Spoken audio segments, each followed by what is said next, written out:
त्रेता युग, वह युग जब पृथ्वी पर देवता और राक्षस आमने सामने खड़े थे, जब धर्म और अधर्म के बीच केवल युद्ध नहीं बल्कि चेतना का संघर्ष चल रहा था। हम रामायण के युद्ध को जानते हैं, रावण का अहंकार, मेघनाद की माया, कुंभकर्ण की भयानक शक्ति, बाली का अपराजेय बल। लेकिन इन सब के बीच रामायण में एक ऐसा नाम भी आता है जो केवल 2 पंक्तियों में दर्ज है, पर उन 2 पंक्तियों का भार इतना भारी है कि वे पूरी सेना को मौन कर देने की क्षमता रखती हैं। उस योद्धा का नाम था अतिबल। यह नाम बहुत कम लोगों ने सुना है, क्योंकि रामायण स्वयं चाहती थी कि यह नाम छाया में ही रहे। लेकिन जो छाया में छिपा हो वह हमेशा कमजोर नहीं होता, कई बार वह सबसे खतरनाक होता है। अतिबल, यह नाम ही संकेत देता है कि यह साधारण राक्षस नहीं था। संस्कृत में अति का अर्थ है सीमा से परे और बल का अर्थ है शक्ति, यानी ऐसी शक्ति जिसकी कोई सीमा नहीं। रामायण में जहाँ हर योद्धा की वंशावली, अस्त्र शस्त्र, युद्धक था विस्तार से मिलती है, वहीं अतिबल का उल्लेख अत्यंत संक्षिप्त है।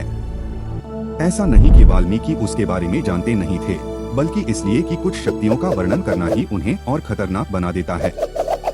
कहा जाता है कि रावण की सभा में जब युद्ध की रणनीति बन रही थी, तब एक क्षण ऐसा आया जब अतिबल का नाम लिया गया और उसी क्षण सभा में सन्नाटा छा गया।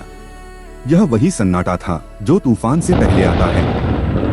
रामायण के अनुसार अतिबल वह योद्धा था जिसे युद्ध में उतारना अंतिम विकल्प माना जाता था। वह न तो सामान्य अस्त्रों से लड़ता था, न ही उसे युद्ध की आवश्यकता होती थी। उसकी असली शक्ति शरीर में नहीं, मन में थी। वह शत्रु की सेना पर प्रहार करने से पहले उसके आत्मविश्वास को तोड़ देता था। कहा जाता है कि अतिबल की उपस्थिति मात्र से ही सामने वाले योद्धाओं को अपना अतीत, अपने पाप, अपनी मृत्यु और अपनी असफलताएं दिखाई देने लगती थीं। उनके हाथ से हथियार गिर जाते थे, उनके पैरों की शक्ति समाप्त हो जाती थी और वे बिना लड़े ही हार मान लेते थे। यह कोई साधारण भय नहीं था, यह था आत्मा तक पहुंच जाने वाला भय।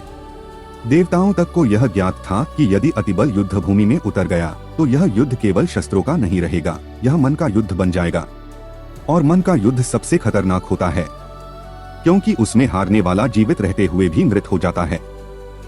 कहा जाता है कि ब्रह्मास्त्र शरीर को नष्ट करता है, लेकिन अतिबल की शक्ति मन को नष्ट करती थी। और जिस योद्धा का मन टूट जाए, वह चाहे कितना ही शक्तिशाली क्यों न हो, युद्ध नहीं जीत सकता। सबसे बड़ा प्रश्न यह उठता है कि जब लंका के पास ऐसा योद्धा था, तो रावण ने उसे युद्ध में क्यों नहीं उतारा? इसका उत्तर रावण के स्वभाव में छिपा है। रावण अत्यंत बुद्धिमान था, उसे ज्ञात था कि अतिबल की शक्ति नियंत्रण से परे है। वह शत्रु और मित्र में भेद नहीं करता था। जिस क्षण वह युद्ध में उतरता, वह केवल विनाश करता। रावण जानता था कि यदि अतिबल उतरा तो वह वानर सेना के साथ साथ लंका को भी मानसिक विनाश की आग में झोंक सकता है। इसलिए अतिबल को बांध कर रखा गया, केवल एक भय के रूप में, केवल एक संभावना के रूप में। देवताओं की चिंता भी इसी कारण थी। देवसभा में यह चर्चा हुई कि यदि अधर्म की ओर से अतिबल का प्रयोग हुआ तो यह युद्ध संतुलन खो सकता है। लेकिन उसी समय श्रीराम की चेतना इस पूरे युद्ध की दिशा स्पष्ट कर देती है। श्रीराम केवल एक योद्धा नहीं थे, वे धर्म के साक्षात स्वरूप थे। उनका युद्ध भय फैलाने के लिए नहीं था, बल्कि भय को समाप्त करने के लिए था। कहा जाता है कि जब देवताओं ने यह प्रश्न उठाया कि यदि अतिबल उतरा तो क्या होगा, तब श्री राम ने शांत स्वर में कहा था कि जिसका मन धर्म में स्थित है, उसे कोई भय विचलित नहीं कर सकता। यही कारण है कि अतिबल इतिहास में अप्रकट रह गया। वह शक्ति होते हुए भी प्रयोग में नहीं आया, क्योंकि उसका प्रयोग स्वयं अधर्म को भी नष्ट कर सकता था। रामायण हमें यह सिखाती है कि हर शक्ति का प्रयोग आवश्यक नहीं होता। कुछ शक्तियाँ केवल चेतावनी के लिए होती हैं, प्रयोग के लिए नहीं। अतिबल उस चेतावनी का नाम था जो बताती है कि यदि मनुष्य अपने भय को मुक्त छोड़ दे तो वह स्वयं ही अपने विनाश का कारण बन सकता है। अब सबसे चौंकाने वाला सत्य यह है कि अतिबल केवल त्रेता युग का पात्र नहीं था। अतिबल आज भी जीवित है।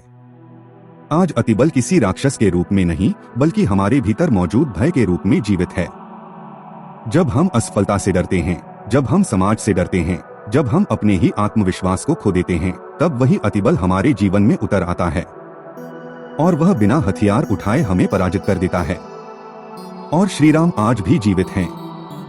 श्रीराम आज विश्वास है, संयम है, सत्य है और धर्म पर अडिग रहने की शक्ति है। जो व्यक्ति अपने मन को जीत लेता है, जो अपने भय को पहचान कर उससे ऊपर उठ जाता है, वही सच्चा योद्धा बनता है। यही रामायण का सबसे गहरा रहस्य है। यही कारण है कि अतिबल का नाम इतिहास में केवल 2 पंक्तियों तक सीमित रहा, क्योंकि रामायण यह नहीं चाहती थी कि मनुष्य भय की पूजा करे, वह चाहती थी कि मनुष्य निर्भय बने। अंततः यही सत्य सामने आता है कि सबसे खतरनाक योद्धा वह नहीं होता जिसके हाथ में सबसे बड़ा अस्त्र हो, बल्कि वह होता है जो मन को नियंत्रित कर सके, और जो अपने मन को नियंत्रित कर ले वह अतिबल से भी बड़ा योद्धा बन जाता है। यही रामायण का मौन संदेश है, यही त्रेता युग का सबसे गहरा रहस्य है, और यही वह सत्य है जिसे समझ लेने के बाद कोई भी युद्ध असंभव नहीं रहता। अगर वीडियो पसंद आया हो तो इसे लाइक करे तथा चैनल को सब्सक्राइब कर ले।